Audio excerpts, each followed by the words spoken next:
تحریک منہاج القرآن ہو یا پاکستان عوامی تحریک ہو، آپ ماضی میں اٹھنے والی مختلف تحریکوں سے مختلف کیسے ہیں؟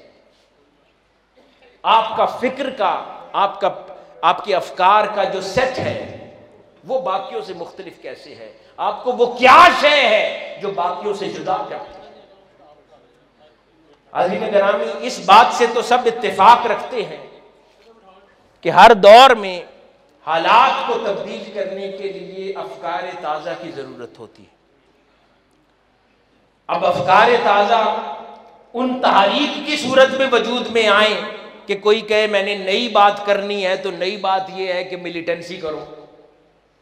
کوئی کہے میں نے نئی بات کرنی ہے تو جیسے کچھ انقلابی تحریکیں ہم دیکھتے ہیں، کوئی کہے کہ جا کے سوسائیڈل بمز بن جاؤ، اپنے سینوں سے بم باندھو اور جا کے حکمرانوں کے محلات میں داخل ہو جاؤ کیونکہ افکار تازہ ہے۔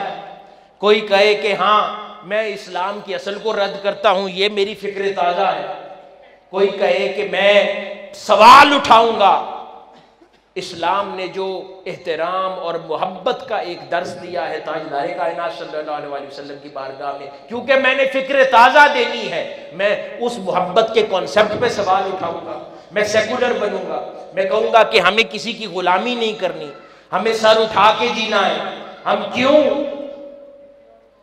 تقلید کو تسلیم کریں، ہم کیوں اہل اللہ کا احترام کریں، ہم کیوں بزرگان دین کا احترام کریں، ہم ان کو کویسچن کرنا شروع کر دیں کیونکہ ہم نے فکر تازہ کی بات کرنی ہے۔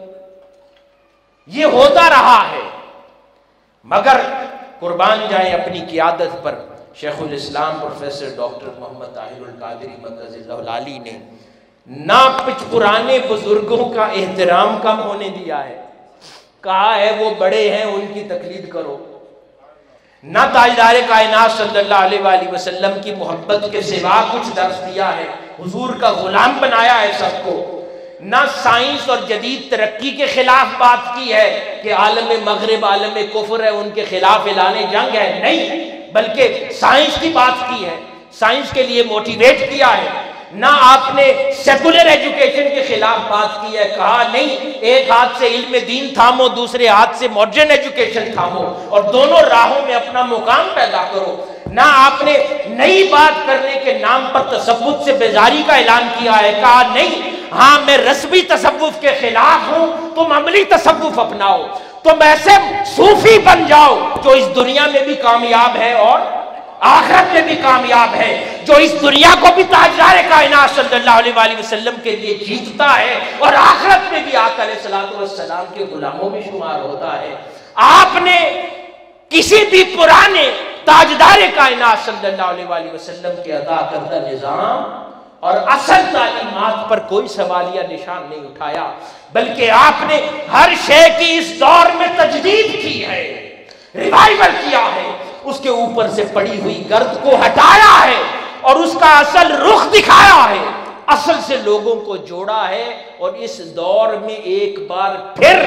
ہر وابستہ شخص کو اتنا ہی پرانی شراب کہن کے ساتھ ان کو ایڈوانس کر دیا ہے کہ ان کو کسی لبرل سیکولر تحریک کی ضرورت نہیں ہے، ان کے اندر ان کے وجود میں ہر شے موجود ہے۔